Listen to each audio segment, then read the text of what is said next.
আসসালামু আলাইকুম দর্শক সবাই জানেন গতকালকে নির্বাচন কমিশন ভবনে একটি শুনানি চলছিল। সীমানা পুনর্নির্ধারণের শুনানি। সেখানে ব্রাহ্মণবাড়িয়া ২ ও ৩ আসনের বিএনপি দলীয় নেতাকর্মীরা উপস্থিত ছিলেন। সেখানে এনসিপি নেতারা উপস্থিত ছিলেন। বন্ধুরা, সেখানে বহুল আলোচিত বিএনপি নেত্রী ব্যারিস্টার রুমিন ফারহানা উপস্থিত ছিলেন। সেখানে ব্যারিস্টার রুমিন ফারহানা অভিযোগ করেছেন যে তাকে ধাক্কা দেওয়ার চেষ্টা করা হয়েছে। এরপরে ওনার অনুসারী যে নেতাকর্মীরা ছিল, তিনি যেহেতু মহিলা, সেহেতু তার গায়ে যখন ধাক্কা দেওয়ার চেষ্টা করা হয়েছে, তারপরে তার অনুসারী নেতাকর্মীরা যিনি ধাক্কা দেওয়ার চেষ্টা করেছিল তাকে মাটিতে ফেলে এর উচিত জবাব দিয়েছে, অর্থাৎ বেদম মারপিট করেছে। এর পরিপ্রেক্ষিতে এনসিপি নেতা হাসনাত আবদুল্লাহ তিনি কিন্তু অনেক বক্তব্য দিয়েছে যে রুমিন ফারহানা আওয়ামী অনুসারী ছিল, আওয়ামী সুবিধাবাদী ছিলেন, তিনি ফ্ল্যাট চেয়েছিলেন এবং আরও অনেক বক্তব্য দিয়েছেন। তো আমরা সেদিকে যাচ্ছি না বন্ধুরা, আমরা মূল বিষয়ের দিকে যাওয়ার চেষ্টা করি। এই যে ধাক্কাধাক্কির ঘটনা,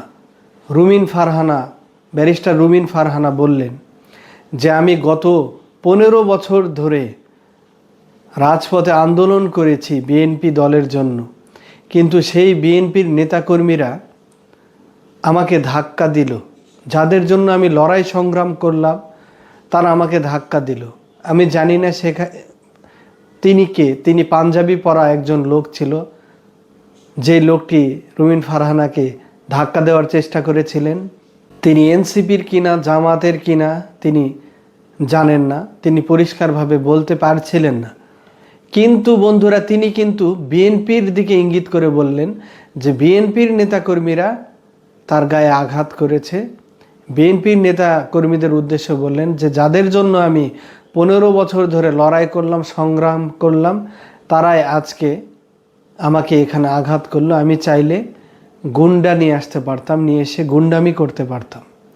কোথায় সেটা হচ্ছে নির্বাচন কমিশন ভবনে একটি অডিটোরিয়ামে, নির্বাচন কমিশনের ভিতরে। সেখানে নির্বাচন কমিশনার উপস্থিত ছিলেন। নির্বাচন কমিশনারেরা উপস্থিত থাকা অবস্থায় তিনি চাইলে সেখানে গুন্ডা নিয়ে আসতে পারতেন, নিয়ে এসে গুন্ডামি করতে পারতেন, কিন্তু সেটি তিনি করেননি। ভালো করেছেন, সাধুবাদ জানাই।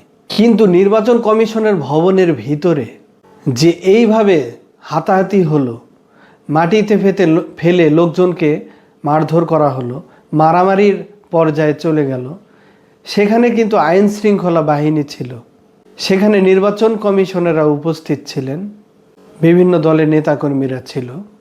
বন্ধুরা, মূল বিষয়টা আমি যেটা বলতে চাচ্ছি, ব্যারিস্টার ফুয়াদ এবি পার্টির একজন নেতা, অনেক বড় মাপের নেতা। তিনি বিভিন্ন সময় বিভিন্ন বক্তব্য দিয়ে থাকেন। সামাজিক যোগাযোগ মাধ্যমে বিভিন্ন নিউজ চ্যানেলে তার বক্তব্য অতি গুরুত্বের সাথে প্রচার করা হয়। তরুণ সমাজের আইডল বলা চলে। এই ব্যারিস্টার ফুয়াদ সাহেব গতকালকে তার ইউটিউব চ্যানেলে একটি বক্তব্য রেখেছেন। ভিডিওতে বলেছেন যে প্রধান মূল বিষয় কোনটা।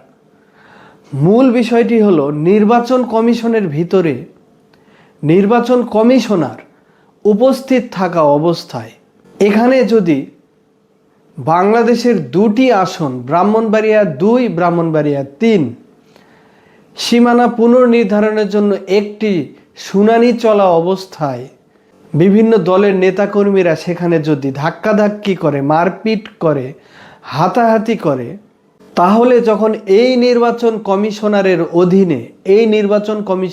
অধীনে বাংলাদেশের 300টি আসনে একযোগে নির্বাচন হবে, তাহলে দেশের কি পরিস্থিতি হতে পারে।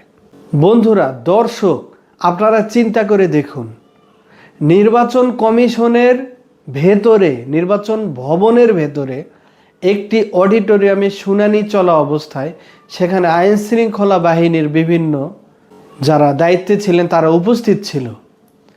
তারা উপস্থিত থাকা অবস্থায় যদি এ ধরনের ধাক্কাধাক্কি হাতাহাতির ঘটনা ঘটে, তাহলে যখন জাতীয় নির্বাচনের তফসিল ঘোষণা করা হবে, প্রচার প্রচারণা হবে, এরপরে যেদিন নির্বাচনের দিন নির্বাচন অনুষ্ঠান হবে, 300 আসনে একযোগে সারা বাংলাদেশে মাঠ ঘাট বাজার নদী নালা সাগর পাহাড় বন জঙ্গল পুরো এলাকায় সারা বাংলাদেশে যখন একযোগে নির্বাচন হবে এই নির্বাচন কমিশনের অধীনে, সেদিন কি অবস্থা হবে আমাদের দেশের?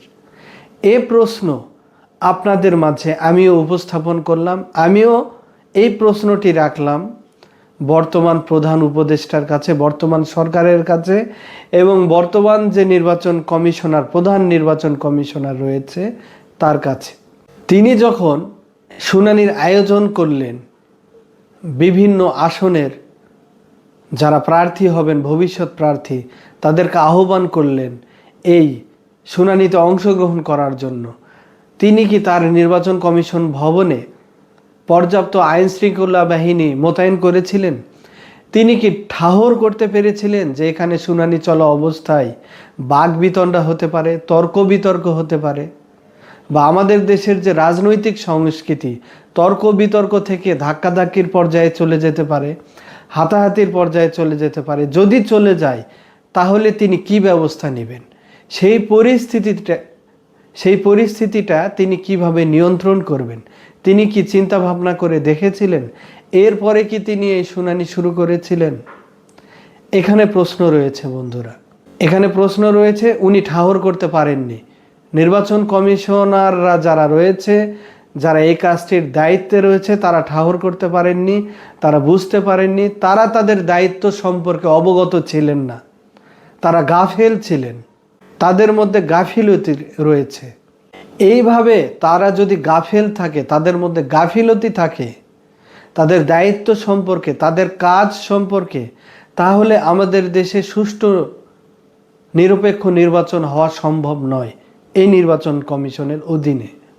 যখন 300 আসনে একযোগে নির্বাচন অনুষ্ঠান হবে, তখন এক দল আরেক দলের সাথে বিভিন্ন কোন দলে যাবে, প্রচার প্রচারণার মাধ্যমে গায়ের জোর ঘাটাতে চাইবে, সেখানে অর্থের ছড়াছড়ি হতে পারে, টাকার বিনিময়ে কেউ ভোট কিনতে চাবে, কেউ ভোট কেন্দ্র দখল করতে চাইবে, ভোট কেন্দ্র দখল করে ব্যালট বাক্স ছিনতাই করে নিয়ে গিয়ে নিজে নিজে 2-100 ছিল মেরে বাক্স ভরার চেষ্টা করবে।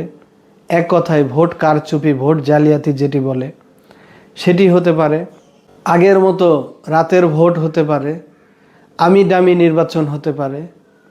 এত সব প্রতিকূলতা, এত সব প্রতিবন্ধকতা থাকার পরেও যদি নির্বাচন কমিশন মাজা শক্ত করে না দাঁড়াতে পারে, তাদের নিজেদের যেই অফিস, তাদের যেই অফিসিয়াল এরিয়া, তাদের নিজেদের যেই সীমানা, তাদের হেড অফিস সারা বাংলাদেশের মধ্যে নির্বাচন কমিশনের যে প্রধান অফিস রয়েছে আগারগাঁওতে, সেখানে তাদের অডিটোরিয়ামে যদি ধাক্কাধাক্কি হয়, মারামারি হয়, তাহলে তারা সারা বাংলাদেশ কিভাবে নিয়ন্ত্রণ করবে বন্ধুরা? 300টি আসনে যখন হাজার হাজার কেন্দ্রে যখন নির্বাচন হবে, 40-50-60 হাজার কেন্দ্রে যখন নির্বাচন হবে, এই 40-50 হাজার কেন্দ্র তারা কিভাবে নিয়ন্ত্রণ করবে? এক একটি কেন্দ্র তারা কিভাবে নিয়ন্ত্রণে রাখবে? এখানে অবশ্যই মারামারি হবে, হাতাহাতি হবে, খুনাখুনি হবে, মানুষ মারা যাবে।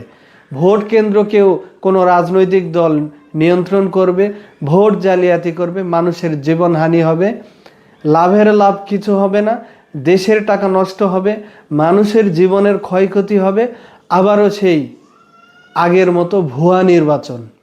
বন্ধুরা, এই ধৈঞ্চা নির্বাচন কমিশনের অধীনে কোনো সুষ্ঠু নিরপেক্ষ নির্বাচন হতে পারে না, হওয়া সম্ভব না। আমরা দেশের সাধারণ জনগণ বুঝে গিয়েছি এই নির্বাচন কমিশনারকে অবিলম্বে পদত্যাগ করতে হবে এবং কোনো মাজা শক্ত আছে, মাসির দ্বারা শক্ত করে দাঁড়াতে পারে, সিদ্ধান্ত নিতে পারে, পরিস্থিতি অনুধাবন করতে পারে, তার দায়িত্ব, তার কাজ সম্পর্কে অবগত থাকে, তাকে কি করতে হবে তিনি সে সম্পর্কে জানেন। এইরকম একটি নির্বাচন কমিশন সাজাতে হবে, নির্বাচন কমিশনার নিয়োগ দিতে হবে। তাহলেই আমাদের দেশে সুষ্ঠু নির্বাচন, নিরপেক্ষ নির্বাচন সম্ভব, না হলে সম্ভব নয়। আপনারা সবাই ভালো থাকবেন।